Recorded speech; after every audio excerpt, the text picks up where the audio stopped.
I am Marcus Blake with That Nerd Show. We are speaking with Cullen Hoback on his film, What Lies Upstream. So this one was very interesting to us, mostly because we did a project a while back on if the world and, dystopian world, what's the one thing that you would try to find the biggest supply of? And most people said water. So if the water's contaminated, that really doesn't bode well for you. When did you start asking this question about water that brought you to this project? Well, I didn't have a history in particular of caring about water rights or water contamination. I'm an investigative filmmaker, and so what I started with was a very simple question. Why did this contamination happen in West Virginia? Right. Why is it that a smell is what turned people on to this problem? And then went from there, and then discovered how expansive the problem really was, how much it went beyond just West Virginia, right, and really is a universal problem. Yeah. Now, do you feel like that is it much more environmental, or is it us, or a bureaucratic problem? Because we should be able to solve this, and it seems like it's hard. If you were to ask me what the one solution is to fixing our regulatory system and improving water in this country, you might not expect it. I would say campaign finance reform. I think that's at the heart, actually. You know what? I come from a background in politics, and even though we don't do it now, if you start with one question, you have to look at the root of the argument. Basically, like what they teach any philosophy student. Where does the real thing come from? And yes, it's about the money that goes into it that elects the people that make these decisions and stuff like that. So that's very interesting that you said that. Well, I just want scientists to be able to do their work without a political agenda influencing it. And that political agenda, when there's a lot of money that shapes it, is going to create bad science. And then we're going to start to think that all science is bad and that we can't trust any science. Very true. That won't be a popular answer in the South, but we don't do these interviews to be popular. What will be a campaign finance reform? No. I think everybody. Talking about good science. I was making a little quip about science. Sure. I think people do like. It's interesting that there is good science and bad science, right, but this is true. And as my film shows, a lot of data coming out of the EPA and the CDC is manipulated, right, and manufactured and downright made up, all to convey a certain agenda or hide problems. And that's not something that's popular with the liberal crowd, because they think that a lot of people think that the EPA they're the good guys. And I used to think, in general, the EPA, they were the good guys. I don't think that anymore. I think that there are lots of good people working at these agencies, but I think that by and large they are told not to look for things that their superiors don't want them to find. And so we're allowed to believe that our water is safe, when in fact no one's really testing to make sure that you talk about campaign finance reform, and that so we put money as the main issue here. If we're getting, do you think it's that we don't want to fix these problems because we just don't really want to spend the money to do it, even though we might have the ability to do it? It would be expensive, and I think every taxpayer has to ask themselves, is this something I want to spend money on? I can't answer that question for the individual. Right. But what I can do is make a film that makes a case that explains the nature of the problem. And then I think at the end of that film, each person can decide for themselves whether or not they think that that clean water and what it would take to make our water clean and to trust it is worth the cost.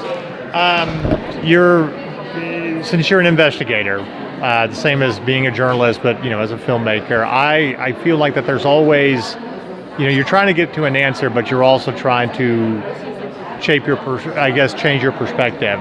What was the biggest thing that came out of that for you? How did all that change for you by the end of this? My perspective shifted to the entire film, and you can watch that process. The film really, I'm a surrogate, but every revelation I had along the way, the audience also gets to experience. So for me, the big shift was Flint, Michigan.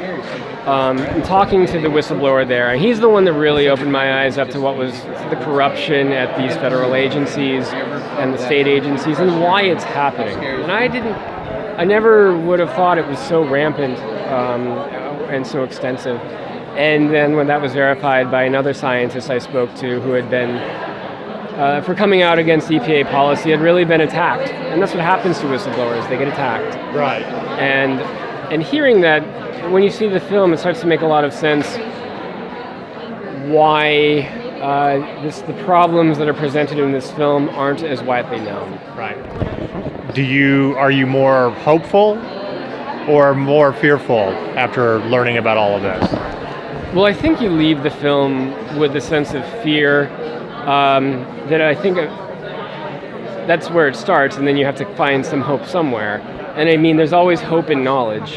Sure. So this film is about awareness. It's not about solving problems. It's about letting people know what may well be going on with their water and giving people perhaps at least talking points and ideas to spring from.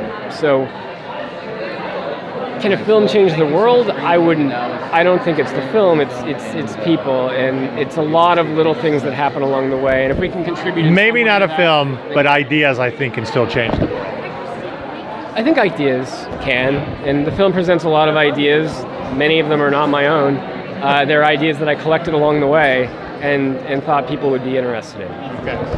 Well, I'm going to change the mood and make it a little bit more lighthearted. You might have overheard the question already, but we are That Nerd Show, so we have a very nerdy question we like to ask every filmmaker. I know, let's get nerdy as I'm holding my lightsaber microphone. I should have been talking data. No, our science bloggers are already going to be excited about this. Okay. So, if you could be a superhero or a supervillain, what would your superpower be and why? What kind of superpower would you basically want to have? Well, they did this on This American Life at some point. There was a whole article, a whole story based around superpower. I mean, I think at the heart is would you choose to be invisible or fly? I think that's like the key question. I would absolutely choose to be invisible, because then I could document all kinds of things that go completely unexplored and uncaptured. I would use that power responsibly, right? And only use it to do things that need to be exposed. I'm not going to be out there capturing a bunch of porn, which I think is what some people would do with the power to be invisible. No, I would be inside of lobbyist meetings and things like that. So, the ability to find out information, without having to get people to talk to you. Oh yeah, in your world, be the greatest superpower ever. Oh, and if you could fly, I mean, you would just be subject to government tests and all other kinds of crap. It would be fun for about a day, and then you go, well, what am I really going to do with this power? It's fun, but not useful. And see, that's the other documentary, the cautionary tale of your superpower. What would your superpower be? Teleporting. Teleporting. Yeah, it's a cop-out, but I love the idea of being able to teleport anywhere.